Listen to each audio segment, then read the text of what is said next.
Hello, everyone. Welcome to the Indonesianist. This is a podcast by the Indonesia Project at the Australian National University, where we chat with Indonesianists or scholar or people who have studied Indonesia for a long time, maybe teaching, also produce works or studies on Indonesia. And today we're very fortunate to have Professor Catherine Robinson, who I like to call Ibu Katie. She is the professor of anthropology at ANU, um, and many other things. So not necessarily in chronological order. She was the president of Asian Studies Association of Australia. She's fellow of the Academy of Social Science. She was the head of Department of Anthropology here at the ANU. She was the founding editor of the Asia Pacific Journal of Anthropology. She was also associate director of RSPAS. We're going to talk about all this later on. Her areas of research mainly include Islam, women, so those including labor and marriage migration, adolescence, sexuality and reproduction. She also has been teaching in so many places, including University of Newcastle, Macquarie University, Universitas Hasanuddin in Indonesia, University of Sydney, of course, Australian National University. She's also a very prolific author. She has written three books as single author book.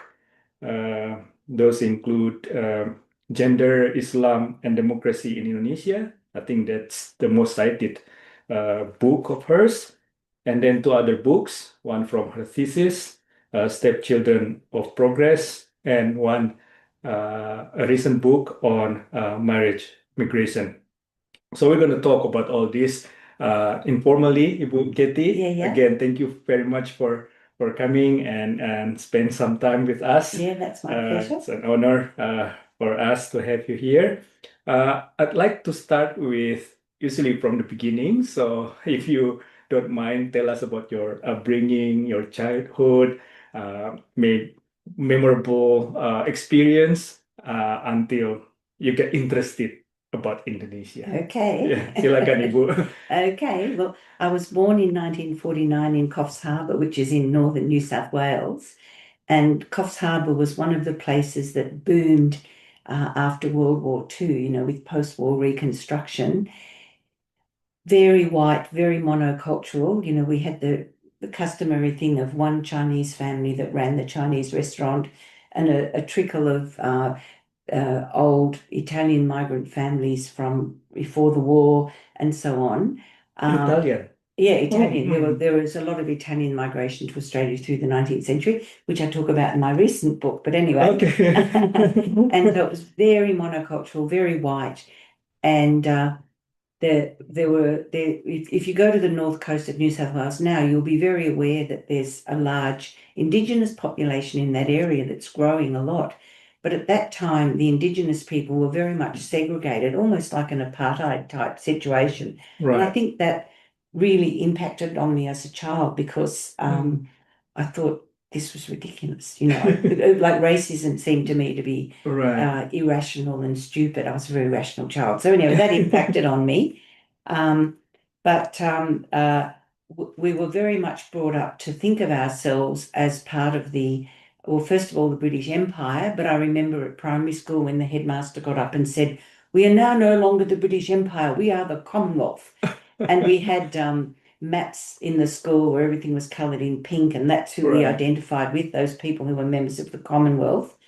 Um, and so I just wanted to show you a picture. I showed this a few minutes ago, and he was really shocked. This is, I don't know if you can see it. Yeah, I can this put is it closer to the yeah, camera this here. is my Australian Junior Encyclopedia that as a nerdy child I loved reading. Right. And this is from my primary school years. and you can see that Australia's neighbour skips Indonesia. And I think all through my childhood and my adolescence, there was very little knowledge about Indonesia in Australia. For example, at high school in Sydney, my family moved to Sydney when I was about 13, and I went to school in the eastern suburbs, which was a completely different experience, very sort of cosmopolitan, full of post-war European refugees, and very Right. intellectual and very, very different. Right. But I actually had an Indonesian teacher. And at the time, she was called Mrs. Suparman, who was my English teacher. And at the time, I didn't even think about it. She was just somebody from Sorry, but England. as Indonesian She was teaching English. exactly. Oh, And I once thought, I'll try and find out who Mrs. Suparman was and where she came from. But I looked up the Sydney phone book and there were thousands of Suparmans. But she spoke with a kind of a British accent. So right. I've got no idea what her history was like. She didn't have an Indonesian accent, Mm, but she was a wonderful teacher. She yeah. was a very inspirational teacher. Right. And I was quite political as a student. In high school, I got involved in the protests against the Vietnam War and so on.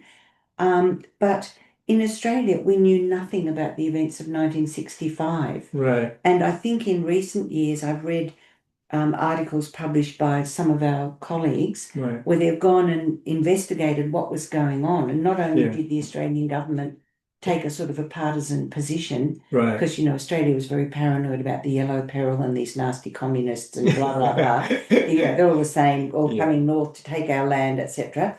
But also there was active people like uh, uh, Rodney Tiffin and I think Ross Tapsell have written about how there was, I might be misquoting them here, but certain people have written about how there was active efforts by the Australian government to stop those events being widely reported in Australia. So we didn't know about them.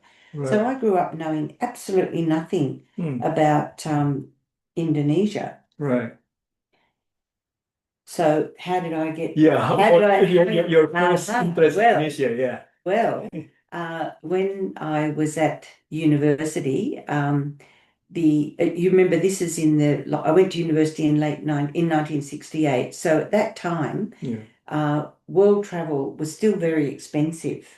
You still didn't have the impact of the general use of wide-bodied jets. Right. They were just starting to be introduced. Yeah. So getting out of Australia was very expensive. Traveling globally was very This was expensive. what year around? This 68, Yeah. Okay. 69, 1970. Right. So at that time, I think what's now, I forget what it's called now, but what used to be then called the National Union of Australian University Students, I think now it's FAUSA, but anyway, the National Union of Students used to organise these charter flights because that's how you got cheap international travel on charter flights. Okay. So they'd organise charter flights to places in our region.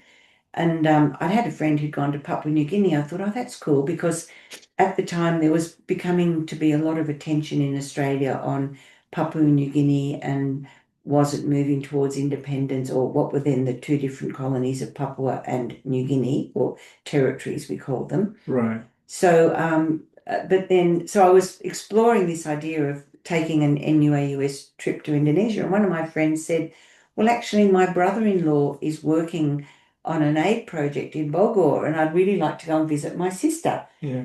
And there was a charter flight with NUAUS to Indonesia. So I said, okay. So off we went, knowing absolutely nothing.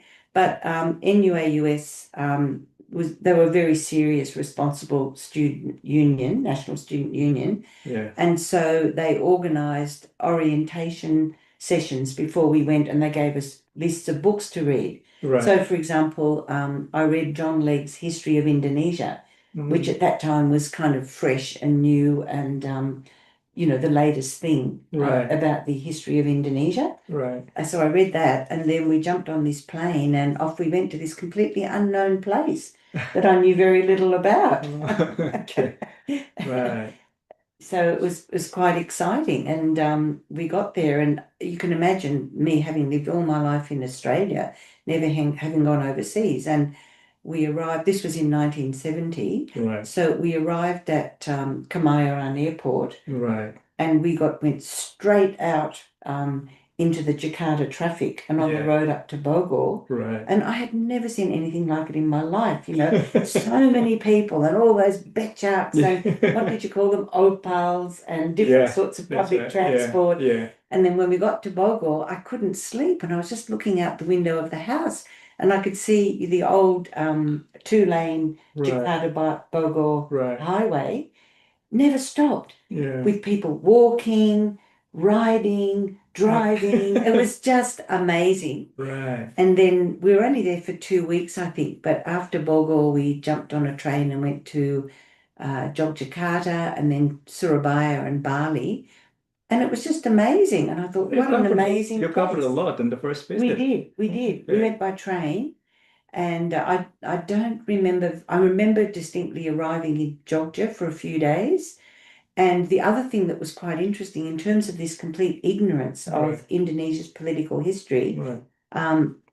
the driver of my friend's family in Bogor gave us a card and said, would you please contact my father because he's now trying to make income as a tour guide because he's lost his job. We knew nothing. And we met this man who I Yeah. now realize in hindsight, he was a Sukarno loyalist public servant Oh. who had little flags in his house that he'd visited a whole lot of countries in Eastern Europe. Mm. Very nice man. I won't mention his name just Yeah. for his own privacy. Right. And I remember when he was driving us around, wonderful tour guide introducing us to Yogyakarta and Javanese culture and so on. Right. But he drove us past a prison and he said that's where they're keeping the political prisoners. Mm. So it was quite an eye-opener. So Right. so I also had that little bit of exposure through this very nice man to the fact that there'd been these momentous political changes. And I was a left-oriented, anti-colonial kind of student. Yeah. So this piqued my interest. So Right. then after that, when I got back to university, in my second and third years, I deliberately chose subjects that were like the anthropology of Indonesia and Southeast Asia or the politics of Indonesia. And I had the good fortune, for example, to be taught by Rex Mortimer Mm. as an undergraduate politics student, Right.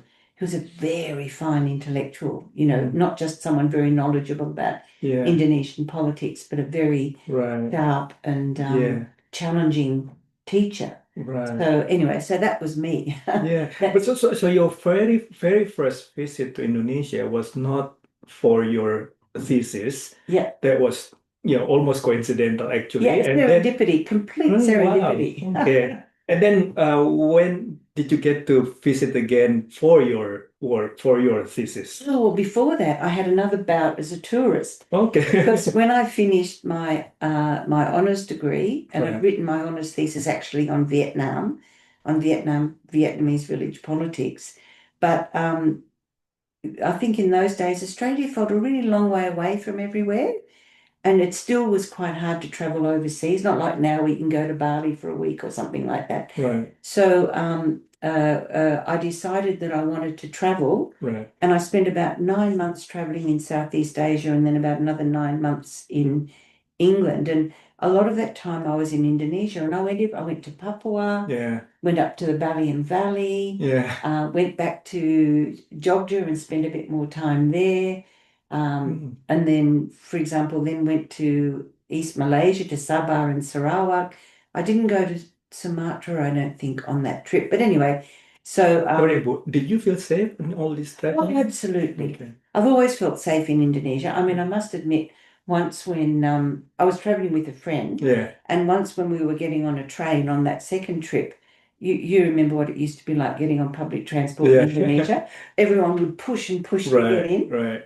And Your very first trip to Jogja, how Yeah. was it? By train, of course, it right? was by train. Yeah. And How was the train at It that was, time? it was great. I think Okay. it was very simple, but I don't Right. remember it being. Oh, the main thing I remember about that was eating, um, uh, tahu that someone got on the train because people Yeah. used to get on the train to sell snacks. Yeah, That's of how you course. ate on the Yeah. train. Yeah. And I bought this tahu wrapped in a banana leaf, and it was a piece of tahu and a chili. And I thought, oh, You must do, Yeah. okay. And I've been a dedicated chili eater ever since. But I do remember arriving at the Malioboro at about 4 a.m. or 5 a.m. and there were people sleeping on the street Yeah. and it was completely covered in beetle nut Ah, spit. So right. it was quite, oh my goodness, this is such a different Yeah. world. Yeah. But I always felt safe. But once when my friend was pushing through these crowds to try and get on the train, I saw this man with a machine gun kind of pointing it in Yeah. his direction, and I was a bit frightened. But I've never been frightened in Indonesia, which is incidentally why I ended up doing research in Indonesia, because when I Right. came back to do my PhD, Yeah. like I'd already been at the ANU in 1972 as a Mm. vacation scholar Yeah. when I was a student at Sydney. Yeah. And I spent a wonderful summer here working on my honours thesis, Right. doing research on Vietnam. Right. And I, as an honours student, a vacation scholar, I actually had a room in the Coombs building and the librarians were so helpful. And it Also, was, you're basically wrote it here. Your undergraduate. my undergraduate was at Yeah, Sydney, but you. but at the end of ANU, I don't know Yeah. if they still have them. They used to have these things called vacation scholarships, Okay. which were for undergraduate students from other universities. And I think you had to be at least third year. Mm. So I think the idea was that they attracted honours students from other universities. I think that's a good system. It's a very Yeah. good system, and it was meant to make people aware of the ANU and want to come here to do a PhD. Well, it really worked with me Yeah. because I had such a fabulous time and it was so wonderful and I got so much done and I loved the contemplative life of the Coombs Yeah. building. And so What was your undergraduate thesis it was about? on Vietnamese village Okay. Yeah, right. politics. Right. Yeah. I think it was sort of about, it was really about the continuity of and changes in village politics between Right. North and South Vietnam, and a lot of it about American counterinsurgency, because I was a Yeah. very political Yeah. student. Yeah. Were you an activist? I was very much an activist, very much an activist. Okay. Yeah, Mm. yeah. And so then I decided I was back on Papua New Guinea again because I'd been in West Papua and I just thought, oh my God, I love these people. They're wonderful people. And because I was an activist, I was very concerned about Australia's relationship with Papua and New Yeah. Guinea because it Yeah. wasn't independent yet. Right. So I put in an application to do a research project about an Australian investment project in Papua New Guinea. Right. But then I got here and Roger Keesing, who was the head of anthropology, said, that's fine, but you can rethink this. Maybe you could do research in Vietnam. I thought, oh, that'd be fabulous. But he made a few inquiries on my behalf. Right. But that was 1976, and it was Mm. still too soon after the end of the war, Right. and there was no way I could get a visa to do research there. Mm. And then meanwhile, Jim Fox had been appointed as professor in the department with a brief from Tony Lowe, who was then the director of RSPAS, Yeah. to develop a program of anthropology of Indonesia. Mm. Like I think when I was a vacation scholar, Professor Kuncharaningrat had been here. So there was this effort to, start to establish these links with Indonesia. Yeah. And so Jim persuaded me to think about doing research in Indonesia, and it was precisely because I always felt safe in Indonesia. Okay. I'd always That's really good. enjoyed myself and had a good time, Yeah. and found Indonesian people. I know this is a shocking stereotype, Right. but found Indonesian people extremely hospitable and easy to relate to, and so on. Were you Whereas, already fluent in Bahasa Inggris? no, No. I learned a bit on the run. Yeah. When I was traveling. This time I spent about 6, 7 months there or something. So the first thing I did when I started my PhD, I enrolled in Indonesian with Ibu Yohani Johns, Oh, which is fabulous. of course. Yeah. Yeah. Yeah. So I studied Indonesian and I had to wait a while to get my research visa because there was an election Right. and there was an embargo on foreign researchers until after the election. So I had about maybe over a year, maybe 15 months between when I enrolled and when I went to Indonesia. So I Yeah. did first year Indonesian and then I started second year, Right. but I really learned Indonesian in the village. Wow. And so then Yeah. when after as you mentioned, I taught at Unhas at the Pusat Latihan Penelitian Ilmu-Ilmu Sosial, Right. and I had to learn bahasa baku because I spoke like seperti orang Jalanan. orang kampung di Yeah, orang Sulawesi kampung. Selatan, ya. Right. Begitu nih, ya. Yeah. So anyway, Yeah. but that was fine. I Yeah. just worked very hard Right. at reading academic Indonesian and preparing my lectures in academic Indonesian and so on. And so, Yeah. yeah, that was very Right. good for my Indonesian. Yeah. Learned how to speak with proper grammar. Although Ibu and Johns had had a solid foundation Right. in Indonesian. Like I remember once being in Sulawesi Tenggara, and I became very sick, and this doctor said, "Oh, if you don't get better by tonight, we have to think about mungkin harus diberangkatkan." And I remember sitting there thinking, tidak boleh. Right. Because I'd been Yeah. so well schooled by Yeah, Ibu yeah, Yanati. That's funny. Yeah, now that you mentioned Sulawesi, Yeah, just my hometown. yeah, Okay. exactly. Bring us to, Sulawesi, Yeah, yeah. Sorowako, your experience there, Yeah. Ibu. Yeah, well, I was looking around for a PhD project, Yeah, and because I was an activist and I was very interested in sort of, global imperialism and right. those sorts of debates, I was looking around, and at the time, um, America had stopped a lot of the funding to places like Cornell Southeast Asia Studies Program. Yeah. So a lot of those people were here. It was fabulous. There were Mm. quite a clutch of these ex-Cornell people, including Leonard Andaya, Right. who's, as you know, the great historian Yeah, of right. Sulawesi as well Yeah. as Malaysia Yeah, and Ambon. right. And someone sent me a message to say, Leonard wants to meet you in the tea room, the famous Coombs tea room, Yeah. because he's got an idea. And Leonard had heard about this project because for some reason that Inco project has always slipped under the radar. Mm. The Freeport mine in Papua has always attracted a huge amount of attention, but I don't know why. The so-called second generation, which was the Inco project, never got the same amount of attention. And Leonard had heard about it because he'd heard that it was close to Cherakang, which is the Yeah. sacred site for the Lagaligo religion. Yeah. So anyway, I thought this sounds exciting. This sounds exactly what I'm interested in. So I set about finding out about this project. In the pre-internet days, it wasn't easy, but Yeah, I of course. managed. Yeah. And so then I developed a proposal to go and study the early days of a mining project because the mine had been officially opened in 75 by President Suharto. Mhm. So I presented a research proposal to LIPI, which was all about pembangunan. Well, I was going to go and Yeah. study pembangunan Yeah. development. And so I got my visa very quickly because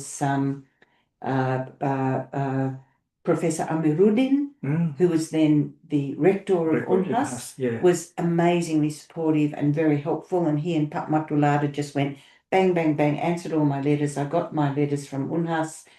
So it was all very quick. And I Right. found myself in Sulawesi. Right.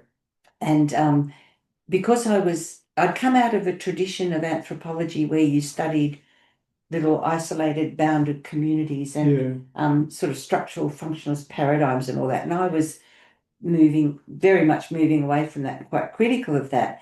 But I did hear one of my Sydney teachers say to somebody when I gave my first talk when I came back, well, of course, what she's doing is including anthropology. And even one of the people here at ANU had said to me, well, who are your people? And I hadn't chosen to go and study the Mabonga Mabonga. I'd chosen to go and study this big mining project. Right. And I said, I don't know, because nothing that I'd read gave me any information on who the Indigenous people were. It was very vague in things like S's book on, what's it called, Languages and Culture of Southeast Asia. Anyway, I got to Unhas and I said to Pak Matulada, I have a very important question.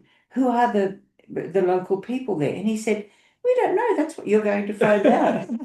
So you were really the first scholar looking at Inco Sorowako, right? Absolutely. No one else. No one. Wow. And in fact, have a little brag about it. I was at a conference in, I think, Sokping several years ago, and there were a whole lot of the archaeologists there. And you know how archaeologists can seem a bit scary to anthropologists. They're all very macho and, Anyway, I was walking out of this cafe where all the people from the conference were gathered. And one of them, I thought they're the archaeologists, and one of them called me over, one of the men from the Ballet Archaeology, Yeah. and he said, Catherine Robinson, we want to thank you.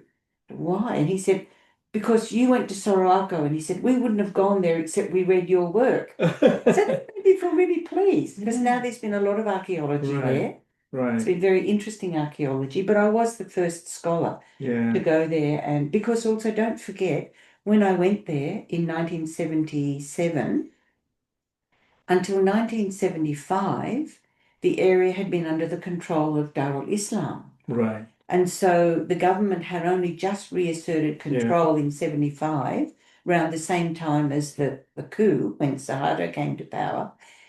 And um, and so they were only still establishing a sort of a peace there when the exploration teams went in. So it was a very isolated region. Right. And the people of Sorowako had been forced by the rebels to go and live on the other side of Lake Matano at a place called Soluro, and they were just coming back into their village on the side of the lake when all of these exploration teams came in. And I can't remember, but one of the Inco people told me that when the exploration teams first went in, Yeah. they had to be very careful because there still were active Yeah. troops, hadn't quite, they didn't pacify them Yeah. all at once. Yeah. So it was still called Daerah Rawan by the Of course. Yeah. Malopo government. Yeah. And there was no real road in there. Right. Like to get there, luckily I found a connection to someone in Inco Right. and who advised me go and report to the Bupati in Palopo, but don't Right. try and come by road Yeah. because you couldn't. It was almost impossible. Right. You had to go by ship to ship to a little town on the coast, and then by to oh dear, it will come to me. Yeah. Sorry. Okay, that's okay. Anyway, it doesn't matter. Yeah. So I went to Palopo just overnight, reported to the Bupati, back to Makassar, the Ujung Pandang as it was then. Yeah. And then Inco let me fly on their plane to Right. Sorowako. Mm. So it was a very strange, sort of isolated area, but was the center of modernity. So very Right. strange. Right. Yeah. How easy or how difficult it was for you, Ibu, to study Inco, a company? Of course, I mean, was there resistance or were they very receptive to a young PhD scholar looking at their data? You interview them, so Yes and no. yes and no. Yes and no. At first, for example, the Chamat, Yeah. who's a very nice man, the Chamat, but Chamat, he was a local person, but not an Orang Sorowako. He was Padue, Right. Christian Padue. Right. He thought he wanted me to live with the school teacher in the mining town. I said, no, I'm an anthropologist. I have to live in the village. So he Yeah. took me down and introduced me to a local woman, Yeah. Ibutene, who I lived with for the time I was doing my research. And she had very good connections with all of especially the Indonesian managers, because all the managers were non-Sulawesi. They're all from Java, except for one Toraja man. They were all from Java and Sumatra, and they lived in the town site that was this like a modern suburb. Right. And so she had good connections with them. And also through a strange coincidence, there was a woman from Canberra who'd married a Canadian who was he was the head of public relations, public Of Inco. affairs of Inco Yeah. in that project. Right. So he was very kind and very helpful to me. And so they were helpful in some ways. In other ways, some of them, especially a particular Indonesian manager who was quite powerful, I think his attitude was he could persuade me to see things from his point of view. Right. But the other thing that happened, because you still had these contractors there, Bechtel and another one, and some of those people who were expats, they didn't like some of the things that were happening. Yeah. So some things I found out because people would drop a document at my house and Who are say, these people? expats who were Okay. working Oh, for okay. who were working for the contractors. Right. But I also think that some of the expats, you know, I was this young intellectual PhD student and all that, and they actually thought I was interesting, so they liked to talk to me. Yeah. You know, so a lot of them would be happy to talk to me because they found it Mm. interesting to talk to me. Okay. You know, because it was a very isolated sort Right. of place. Yeah. Yeah, so yes and no. And also that I've forgotten about this, but the town manager, who was this Aussie bloke, Yeah. he was a little bit suspicious. He because he didn't speak Indonesian, he was also always suspicious that some of his staff weren't telling him the truth. Right. And there are a lot of little tiny conflicts happening all the time about land. There Mm. was a major conflict about land, but there were lots of little conflicts all the time. And Right. this man, for example, I remember one day he came by my house in his big truck and he said, "Get in." So I got in and we drove down to the end of the village and he wanted me to be his interpreter for a negotiation that he was having with the village government about Oh. loaning back a bit of agricultural land to the village, not giving it back, but loaning it back. Oh, So I interesting. had these very curious Yeah. Yeah. relationships with some with the company and some official data I could get, Yeah. but also this man who was a public affairs manager, he left he was habeas contract during the time that I was doing my research, Right. and he wanted to write a final report, and he was a well-intentioned Yeah. man who had, you know, wanted good outcomes for the Of local course. Yeah. community. Yeah. And so he used to talk to me quite a lot about issues that, because he wanted to finesse them to put in his report. So it was very complicated, you know, Yeah. it Yeah. wasn't a single Yeah. relationship with Right. them. Right. But then I did hear after I published my book that some other anthropologists from, you know, Joel Kahn, who was a very well-known Hmm. anthropologist who's now passed away, but he was doing some research for Kellyanne Cole in Kalimantan, and he met some managers who'd come from Inco to Kellyanne, and he Mm. said they were divided. Some of them said, "Oh, she was terrible. She wrote these awful things about us in the book." And others said, "No, no, no, no. She got it absolutely right." Ro- All right. So, and the book, and of course your thesis, is titled Stepchildren of Yeah, Progress. So, is that how they feel, the local people, like absolutely. the anak tirikan in the process of Exactly. development? Okay. I took that as from a quote from someone. Right.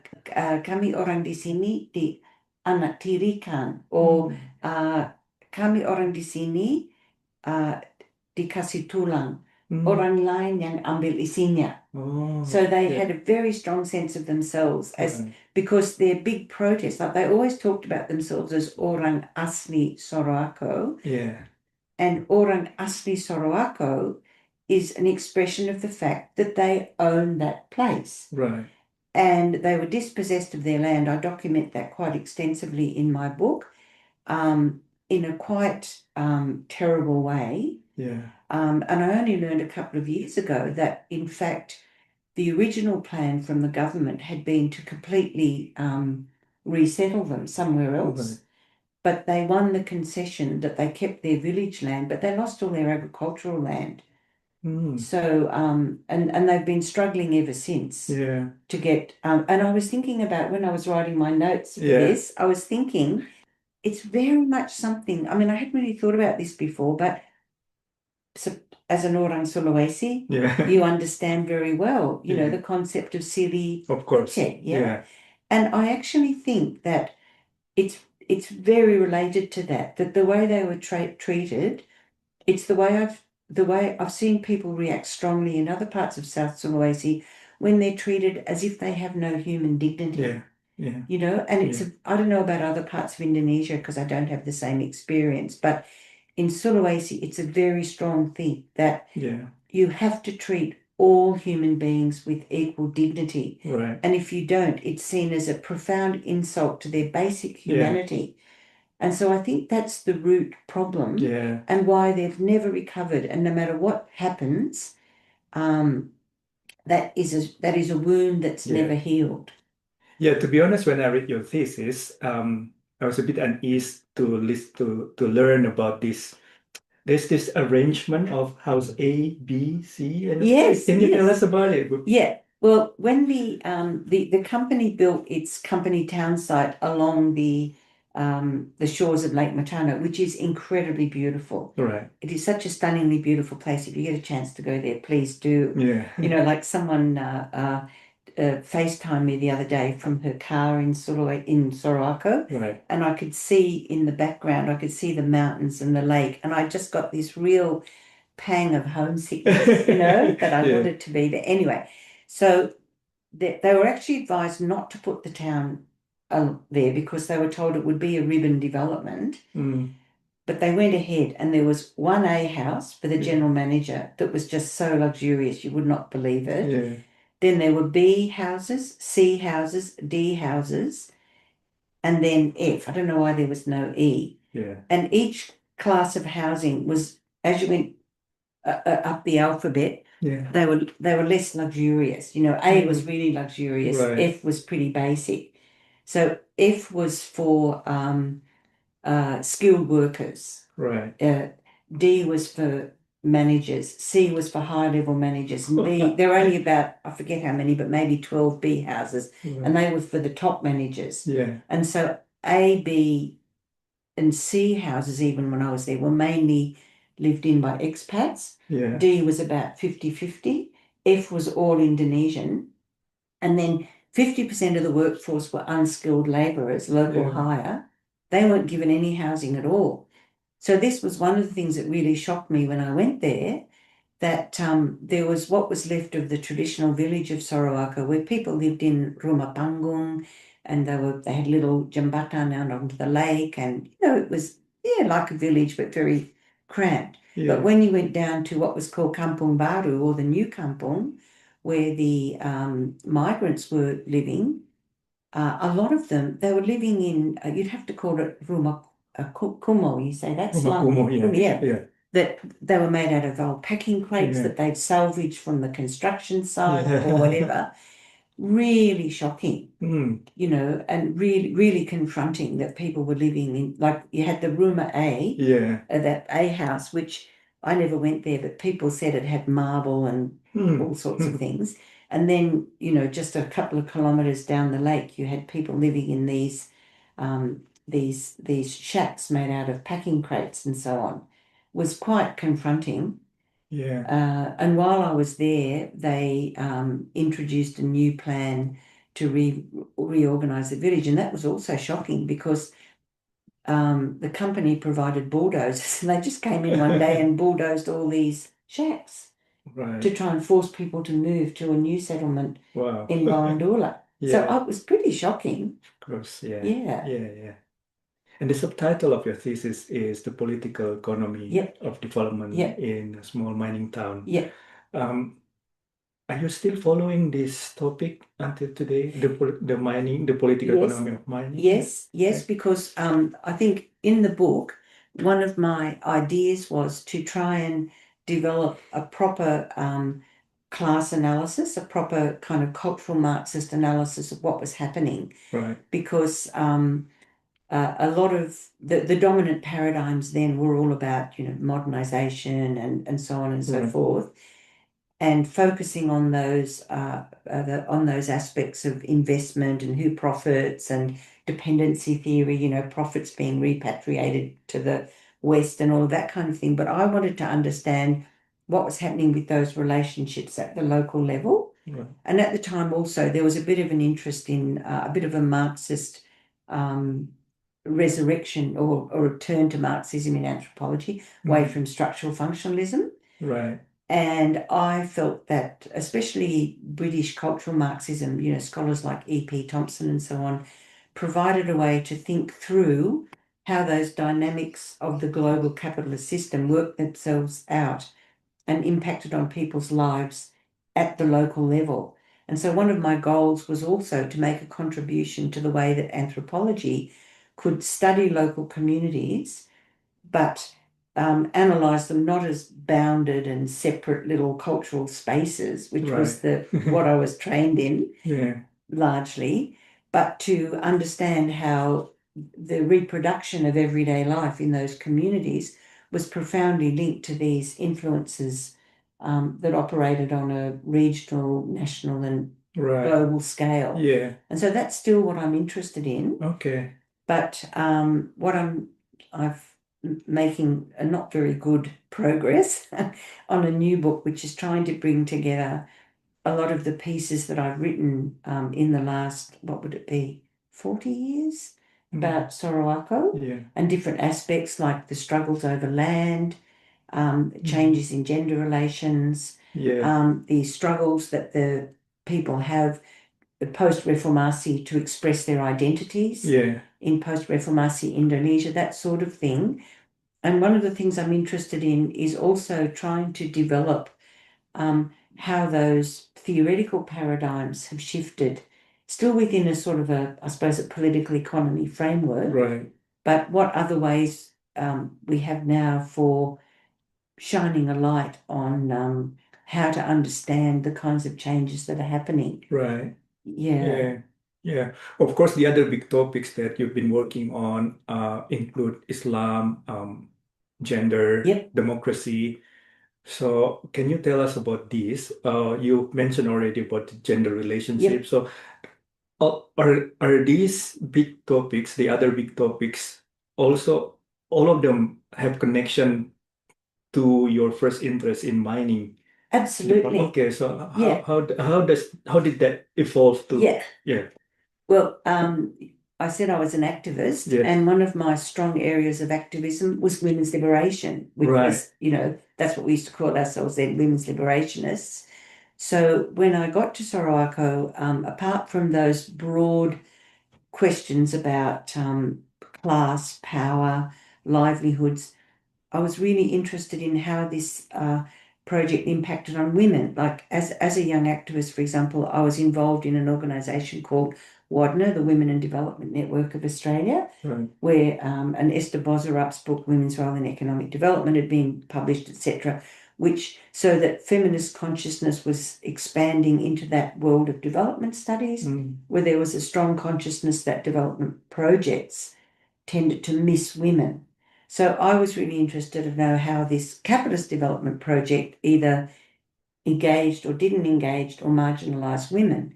And so one of the things that was very obvious when I first went to Sorowako was that even though men and women had worked together in agriculture and women had their own independent economic activities, the fact that the mining company took all of their agricultural land meant that the women were stripped of of livelihoods. course.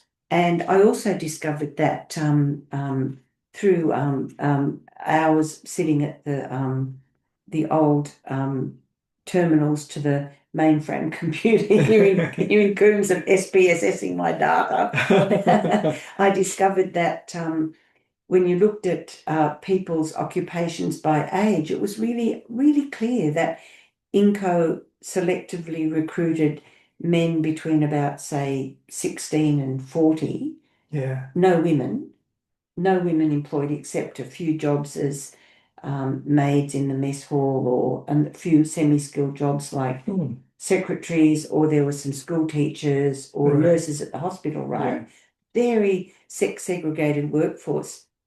And at the same time, you could see that the power of New Order culture was very strong.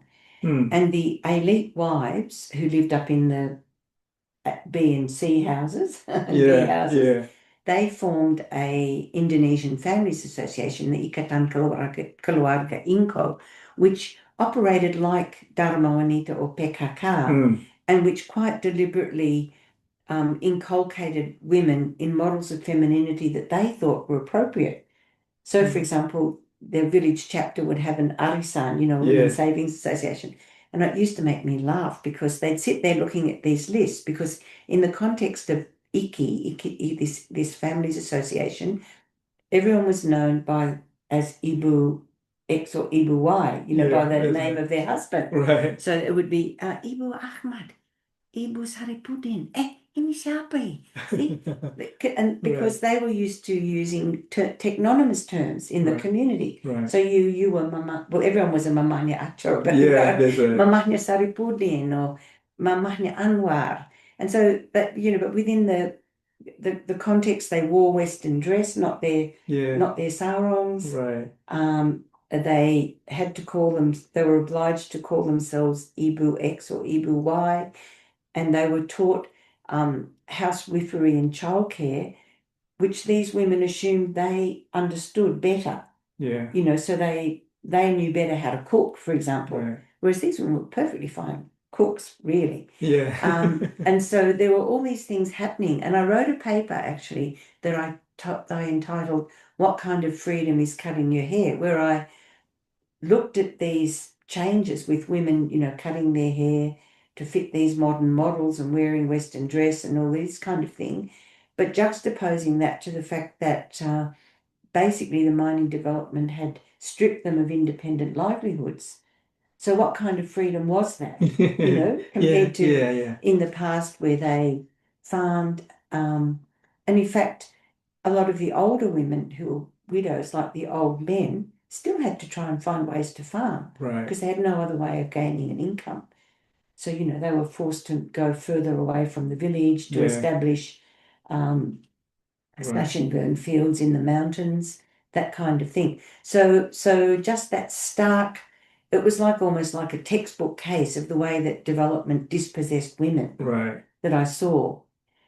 But interestingly now, that's one of the things I want to write about in my new book, which is the way that that's changed, that the mining company now employs a lot of women, Right. and I want to get to the bottom of how that happened. But what I suspect, and I may turn out to be wrong, but I suspect that what happened was that because in Western countries like Australia, where these multinational mining companies operate, Right. you had women's activism, but also legislation, for example, equal employment opportunity Right. legislation, that meant they had to employ women. So, for Yeah. example, I think it's a historical fact that mining companies in the Pilbara in Western Australia were amongst the first in the world to employ women as operators of the large, these large trucks and things that they Oh, use in mining. right.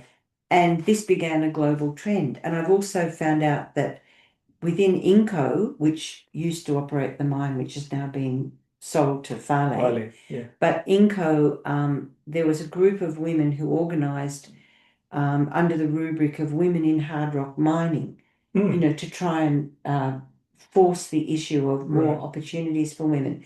So those in a multinational corporation where they're subject to shareholder activism and pressure from international NGOs, Right. those things all have an impact on the way their Mm. companies operate. Is it now much better situation? I think it's interesting. I haven't been there a lot in the last few years, but certainly with respect to women, Yeah. there are more job opportunities. And also, I think in the 1980s, when I went back to Sorowako, I was struck by the fact that still very few of the Indigenous people were employed in skilled roles in the company, even though from early on the parents had been sending their children off to Java for Right. education.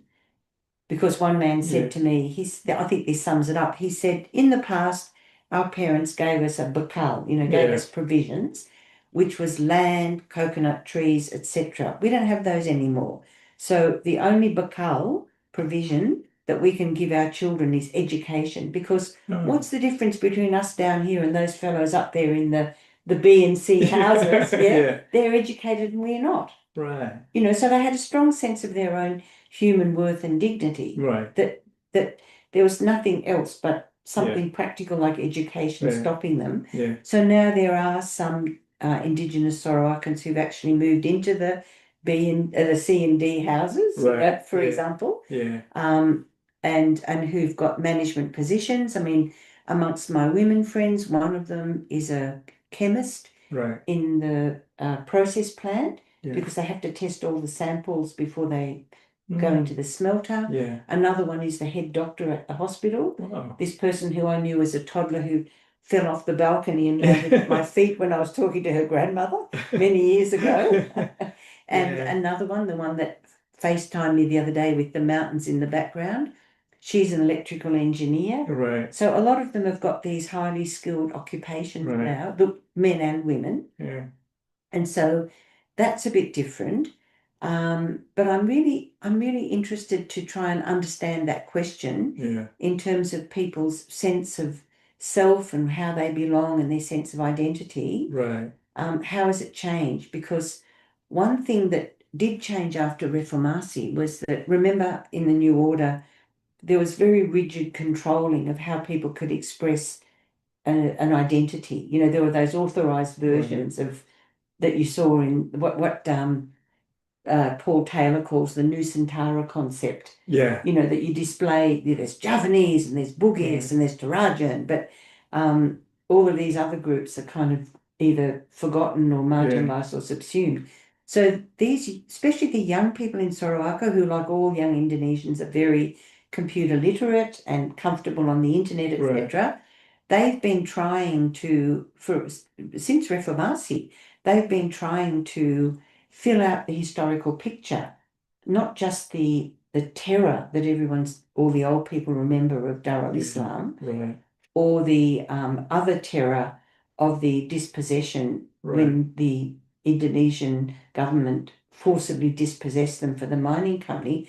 But they want to know, in a more broadly cultural sense, who are we? You know, Yeah. where do we fit? Right. And so they've been looking to historical sources and objects in museums and so on and so forth. And they started organizing a cultural festival. Ah. And this was partly because the young people in Sorowako who want to stay there forever, they don't want to leave, right? Yeah. They're very attached to this place. Um, and they started organizing a Festival Danau Matano, a Lake Yeah. Matano festival, to showcase their local culture. And they did this successfully, and they were resurrecting a lot of the cultural traditions that have been suppressed under Dar al-Islam, you know, the Yeah. singing, the dancing, Right. etc., that have Right. been banned, Yeah. like the Monsado, etc., and presenting these. But they saw it also as an object, oh, no, not as an object, as a strategy for post-mine development, because Right. before this current explosion of interest in nickel, Yeah.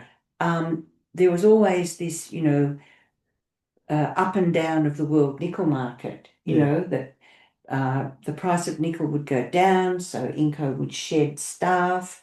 The contract has an end date, so what's going to happen after mine closure? Yeah. But there's, under the old contracts like were signed with Inco, there's no provision for mine closure or what the Right. company's responsibility Yeah. is to prepare for that.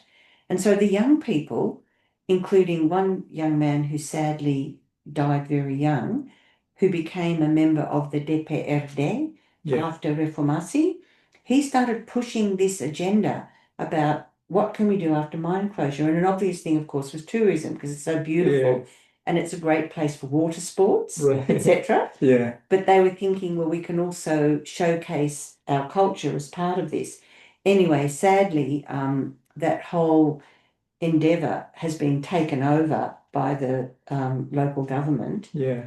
who's not so interested in them. They're just one of a number of groups that he wants to get to support him in the elections. Right. And so the last time I was there, they held this Festival Danau Matano several times, but they actually had a protest against the Bupati. Yeah. I'm not sure if it was the last time or the time before, over this takeover, where their concept was completely, and they said it was just hurrah, hurrah, and they brought artists That's in from unfortunate. elsewhere, Yeah. Yeah. etc., Yeah. etc. Whereas the first time I saw it, it was really lovely. It was very folksy, and Yeah. the old ladies wove baskets and cooked Yeah. food Yeah. from sago, and you know, really trying to rediscover some of their Right. cultural traditions and roots. Right. Hmm. So the identity thing is Yeah. another issue it had Yeah. its ups and downs with Yeah. Reformasi. Yeah. On that, yeah, I want to go back to that Yeah, cultural sense yeah, and gender identity. There's another topic that I think is very interesting that you've been working on, and that is marriage migration. Marriage migration? yeah. Talk about it. Oh, marriage migration. Yeah. Well, I've always been really interested in marriage. Yeah. When I was an Yeah. undergraduate student, Yeah. I wrote a essay on marriage for Raywin Connell, who was my teacher Yeah. in politics, Right. right? It was a theoretical thing about marriage because that was something that us young feminists thought about. So in Sorowako, I was very interested that marriage and marriage arrangements and contestation around marriage and conflicts around marriage was very much the cutting edge of a lot of the social changes that were happening in Sorowako. So, for Right. example, when I first arrived, remember they hadn't very long been under the influence of Darul Islam. So there was very strong policing of the way that men and women interacted, which was very difficult in that situation when you had migrants coming in, predominantly male migrants, Right. and not just from all parts of Indonesia, but you had skilled expat workers coming in on short-term, all this kind of thing. Yeah. So when I first went there, very strict policing of, say, young men that would go to a young girl's house, and then the village head man would say, well, what's your intentions? Are you going to marry her, etc. And very much marriages all being arranged by the families. But of course, what do you need to get married? You need resources. Yeah, of course. And so once the parents lost control of the resources, like the buffaloes, the rice, etc., they could no longer control their children's choice of marriage partner. So I knew sisters, one of whom had had an arranged marriage, Right. and then the younger one who'd had a free choice marriage, Yeah. are often against the parents' better judgment. Because, for example, they didn't see a man who worked in an office as they'd say about someone who worked in an office, tidak tahu kerja. Because, couldn't work fields, didn't know how to do really proper work. So that was happening. But also you had not so much amongst the indigenous Sorowakans, but amongst the migrants that came in, you had this phenomena that they referred to as kawin kontrak, but it wasn't a knowing contract. It wasn't like, what do you call it, muta or something like that. It wasn't like that. What they meant by kawin contract was that a man who was on a short-term contract, say with Bechtel Construction Company or something like that, would marry a local woman or marry a woman in Sorowako, and then he'd suddenly disappear. And I once went to the KUA in the Kecamatan, and I remember very graphically the man at the KUA pointed to this cupboard of buku nikah, of marriage certificates, that had never been picked up, which he took as an index of people who had made non-serious, non-sincere marriages. Right. And then they just go back somewhere else. And back in those days, I don't know how good the record keeping is now, but back in those days, there was absolutely no way that the Indonesian government could keep track of whether or not you were legally married or illegally married or whatever. Right. So it was very difficult. And for a lot of these women, especially, say, the Bugis women who'd been left basically with illegitimate children because they'd been left by their husbands, there was no way for them to go home, because they'd be guilty of a breach of honor and could be punished by their families. And so for some of them, there was no choice but to be sex workers. And I was very good friends with this man who was the Kepala Kampung, who was an indigenous man. And there was a moment, can't remember, there were always things happening, different dramas of enforcement of rules and all this kind of thing. And they were meant to be enforcing really strictly a regulation that anybody who didn't have a valid KTP, identity card, to live in Sorowako, who didn't have formal permission to live there, had to be, sent away. And he was talking to me about some of these women who were living in Kampung Baru and who were sex workers, and he said, how can I do that? Because he knew that for these women, through no fault of their own, they'd entered into these marriages, and often with the consent of their families, because the families didn't know it. How would they know that these men were? And so there was a lot of resistance on the part of some of the families I knew to permit their daughters to marry someone who they didn't know. But even then they got caught. There might be a man who'd been there for 3 or 4 years. They thought, oh yeah, we know him, that's all right, you can get married.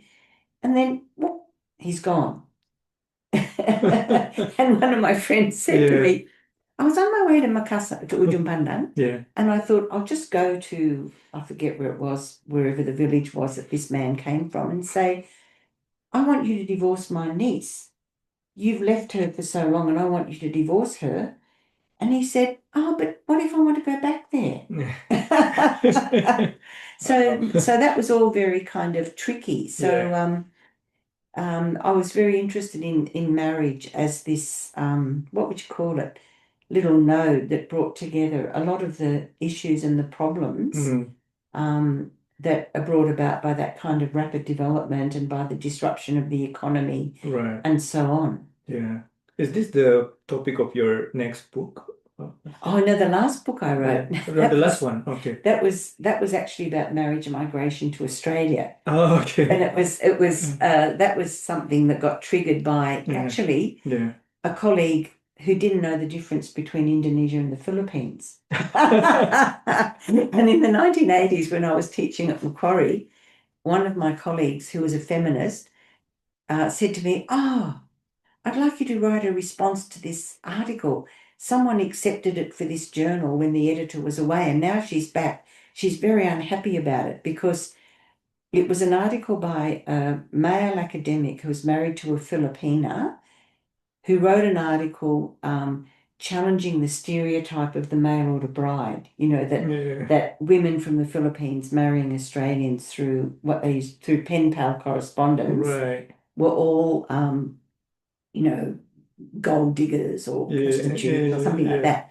And because a lot of the feminists bought into that stereotype, Yeah. I hate to admit, Yeah. it was very easy to slip into. Right. Oh, they're just these sexy Asian women playing off their, whatever with Mm, Australian wealthy men. It was a very mm, bad analysis. right. Anyway, so I just did some quick and dirty research and I'm an anthropologist, so I was interested in what are these relationships about? Yeah. And I very quickly, just from doing some very quick research of immigration statistics and newspaper articles and a few interviews and so on, learned that you could just shoot the stereotype down in flames. Yeah. That a lot of they weren't marriages between 60-year-old men and 20-year-old women, that kind of Yeah. thing.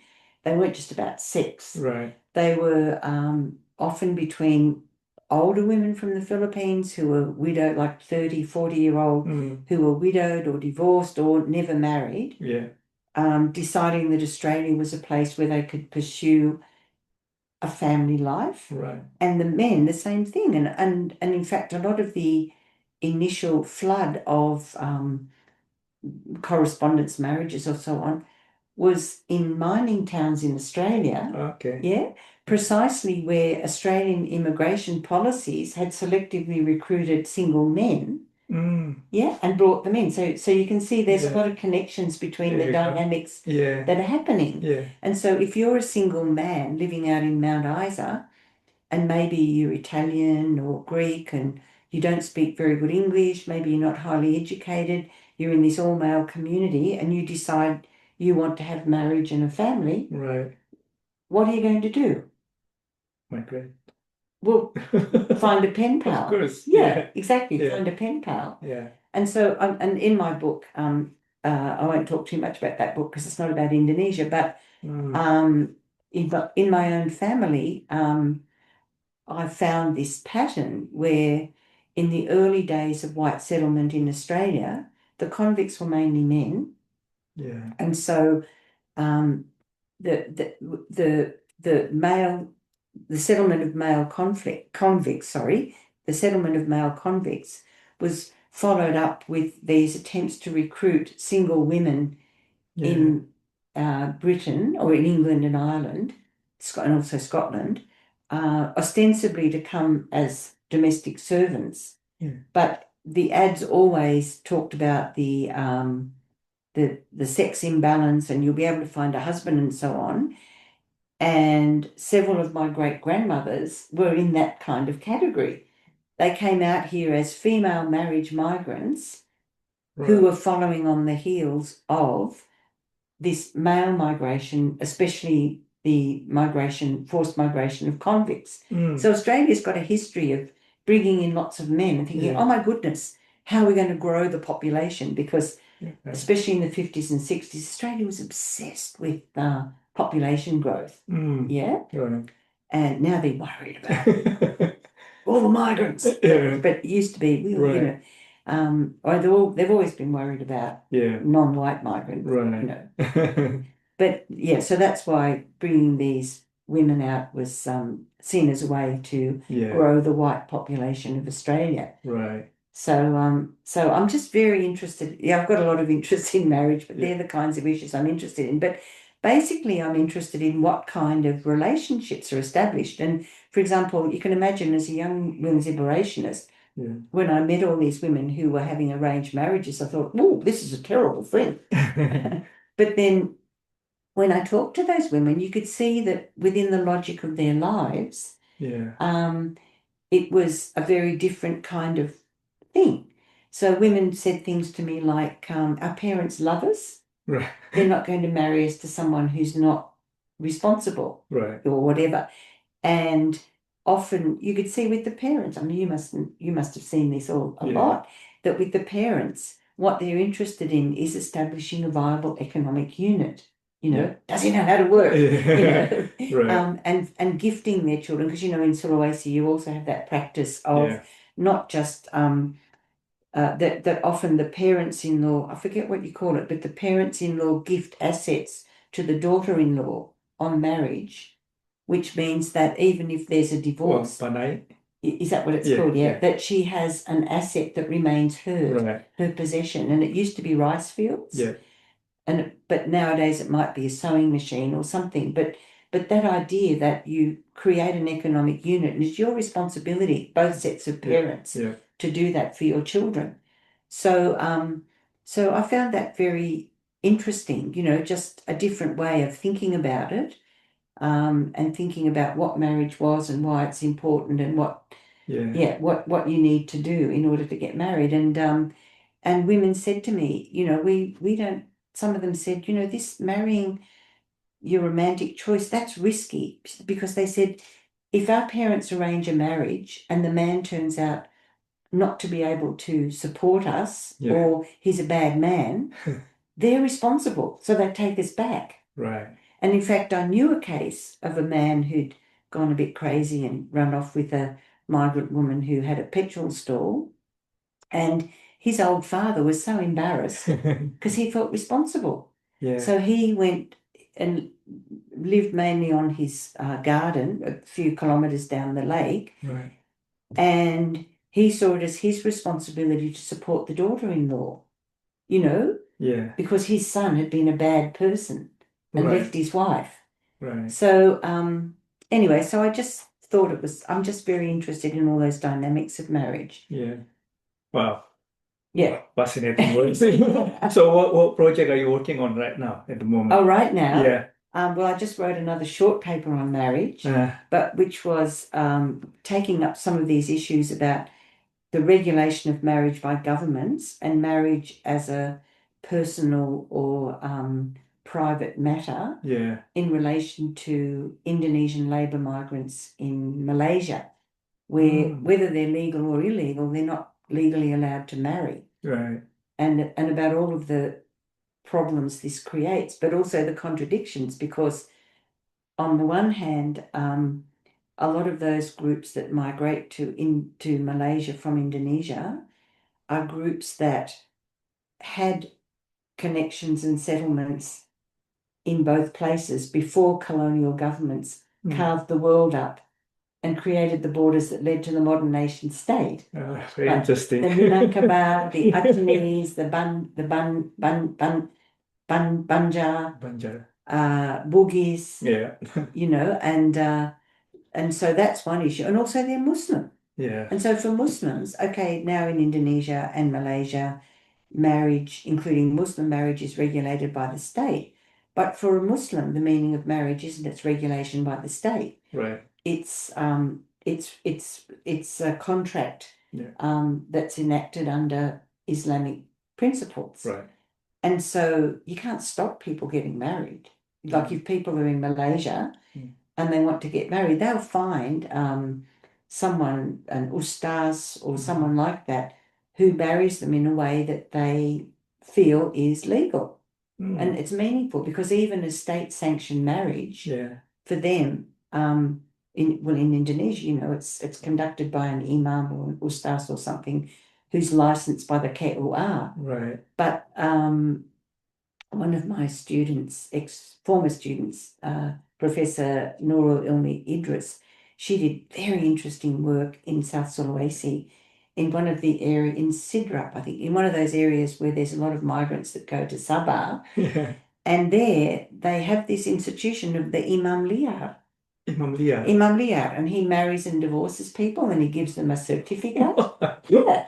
And it's all done according to Islamic principles. Right. They say, well, what's the difference?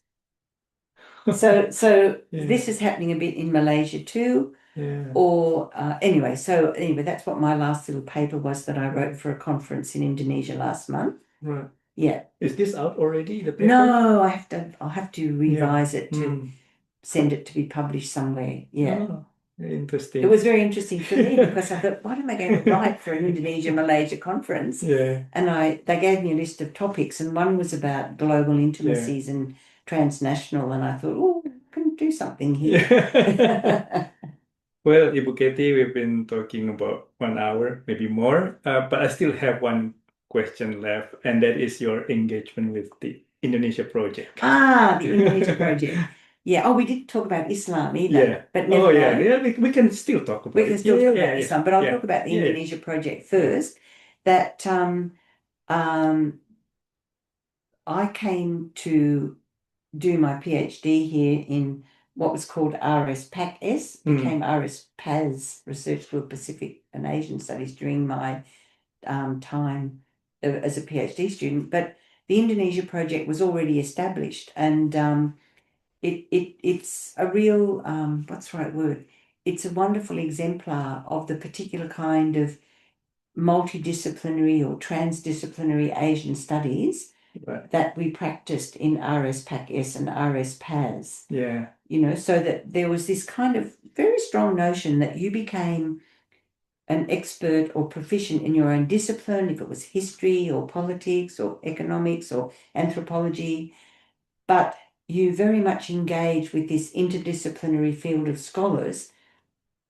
And the ISG has always been the real place where that happens, where, Right. like, I'm an anthropologist, but quite a lot actually about Indonesian economics or politics or history, because I've always participated in the Indonesia study group Right. and the Indonesia project. And as you know, the Indonesia project has also provided me with a lot of very interesting opportunities. So, for Yeah. example, I've co-convened 2 Indonesia updates over the years, Yeah. which is a wonderful opportunity, to do a deep dive Right. and a deep interdisciplinary dive into a topic that you find is Right. really engaging Yeah, and I remember important. the first one was on gender, Yeah. and the second one on Land. land development. Land Yeah, development, which yeah. of course relates back to my Right. concerns with the fate of people in the mining project and Yeah. Indigenous rights and all of that kind of thing.